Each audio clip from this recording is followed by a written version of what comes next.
Sairam, continuing with the Parayanam.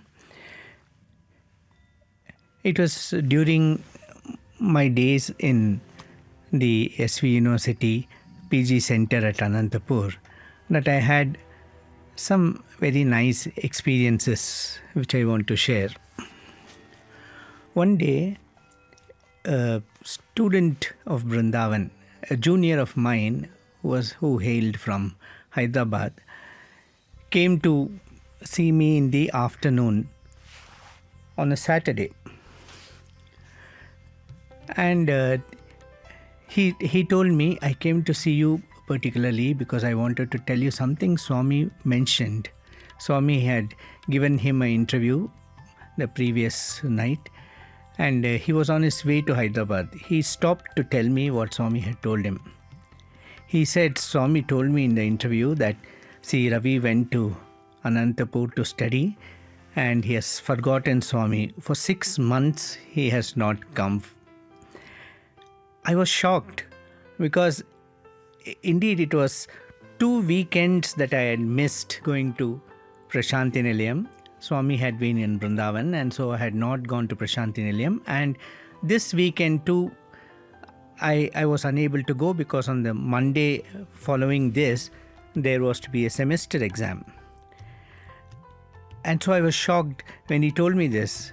So I immediately picked up I had a kit ready, which consisted of just the minimum amount of things required for a travel to Prasanthi Nilayam, a sling bag in which all this could be accommodated. I just had to put my toiletries, and then in 5 minutes I was ready. I immediately went to Prasanthi Nilayam. By the time I reached Prasanthi Nilayam in the afternoon, it was time for Swami's darshan. And even as I reached the East Prasanthi gate, Swami was coming down the slope. And as I went forward and fell at Swami's feet, Swami said, why did you not come for such a long time? And then I was in tears. I told Swami I was not able to come for the last 2 weekends as Swami was in Vrindavan, and Monday I had a semester exam. Swami said, oh, it's only that much, but I thought you had not come for 6 months. I missed you. I was so moved by this because I thought Swami has millions of devotees, and here he was missing me. Today, when I sit here, I realized that Swami must have said that because he wanted me to feel wanted. He wanted me to feel that I have someone who cares for me. And that's why he must have said that. The other incident which I remember was, there was a time when the Pongal holidays were declared. And all of us had gone to the railway station to book our tickets. And when the Pongal holidays started, Swami would generally be at Vrindavan in those days. In fact, 9 months of the year Swami would spend in Vrindavan, and only a few months in Prasanthi Nilayam till 79. And then slowly the proportion of days he started spending in Prasanthi Nilayam increased. And since this was 79, Swami was spending more time. Swami was spending more time in Prasanthi Nilayam and less time in Vrindavan. Slowly the proportion was changing like that. And I landed in Vrindavan when the Pongal holidays started. And I sent word to Swami that I had come, and Swami sent word to the warden that I could go and stay with my father and my sisters in Bangalore. Now, I always felt that my place was at Swami's feet, and I could visit others, but I would not stay with anybody. And therefore, I did not want to go. I stayed there. Morning darshan, of course, Swami did not look at me, and there was no opportunity to plead with Swami for this. Swami came, gave darshan, and took a group for an interview. And then Swami, after finishing the interview, directly went upstairs. So I wrote a letter to Swami and sent it upstairs. And in that letter, I mentioned that Swami, when the Pongal holidays were declared, all my classmates and myself, we rushed to the railway station on the very first day. We wanted to book our tickets because, as my classmates were telling me, their parents were waiting to receive them at home as soon as the holidays began. And I knew that you would be there for me. And so I came. I booked the ticket to come to Vrindavan. And when I come here, you tell me to go and stay with my father and sisters. And writing all this, I drew a heart symbol at the bottom and wrote houseful and put a question mark. Now I sent this letter upstairs to one of the door duty boys, and Swami rushed down. Within I think about 3 to 4 minutes, Swami came back. Swami had just gone upstairs, maybe about 5 or 10 minutes before this. Swami rushed down, and there was a car in the portico. Swami got into the car, sent for the driver. In the meanwhile, 3-4 students came running. Swami sent all of them on some errand to call some guests. And then he called me when I was alone and said, "Why did you write that letter?" I said, "Swami, I wrote that letter because I felt that there was no one for me." And then Swami said, "No, it's not like that, Ravi. There's always place for you at my lotus feet." I was moved to tears to hear these beautiful words from Swami's lips. And when I look back, I realized that these 52 years that have passed it has been possible to be in Sai Sannidhi only because the Lord has willed it so.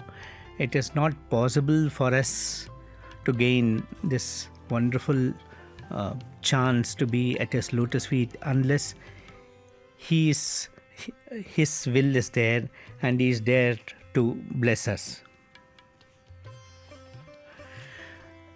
Another experience which I remember is this. Swami was extremely loving, and because he was very loving, he would not tolerate any blemish in our personality. He was constantly inquiring about my conduct in Anantapur, where I was studying. Often he would ask me, "Hey, did you stare at any girl? Did you look at somebody? How are you behaving in Anantapur?" and so on. And I knew these questions were coming, so I used to be extremely careful so that when Swami poses these questions to me, I could answer Swami with conviction. And every time I could tell Swami confidently that I had been very, very careful and I had lived up to Swami's expectations. During one of my visits to Prasanthi Nilayam, it was at a time when the Prasanthi Nilayam college students used to go off to their classes in the morning, and the entire veranda would be free. The bhajans in those days would be only at 11 a.m. and Swami would take a group for interview, and after that Swami would be free. I was excited because the entire veranda would be free and there would be just 1 or 2 guests sitting in the veranda, VIP veranda. And so I imagined that Swami would spend a lot of time talking to me and so on. But as it happened, Swami was pacing up and down the veranda, but not even looking at me. I just did not exist. Just as when Swami pays attention, he teaches you lessons. By ignoring you, he can teach you lessons, maybe much more forcefully.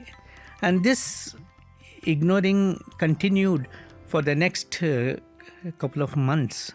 And I didn't know what was going wrong, and I was quite down in my spirits. On that particular visit, that is the third visit, I was sitting in the same place where there used to be on the right hand side, there used to be a Ganesha idol. And just behind Ganesha, I used to sit in the middle portico.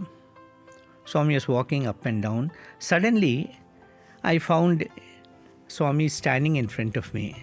And Swami posed this simple question: what is the distance from me to you? I said, Swami, it must be 2.5, 3 feet. What is the distance from you to me? He asked. I said, Swami, it must be the same, 2.5 to 3 feet. Swami said, remember that the distance between you and me is just the distance between me and you. So Swami was telling me that if I imagine that Swami was far away, Swami was far away. If I remember that Swami was close to me, Swami was close to me. Swami is as near as we think he is. He is neither far nor near. He is as close as we think that he is.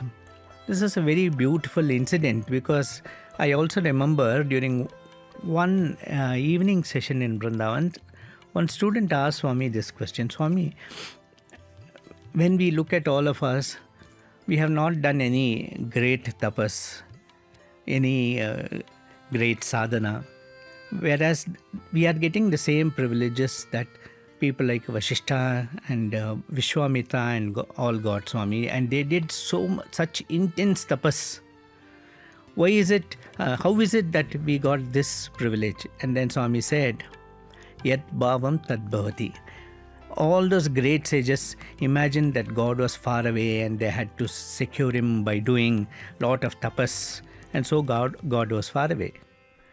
You all think Swami is close to you, and that's why I am close to you. So Swami is as close to us as we think he is. He is not far away from us at all. He is very, very close. We'll continue this in the next session. Sai Ram.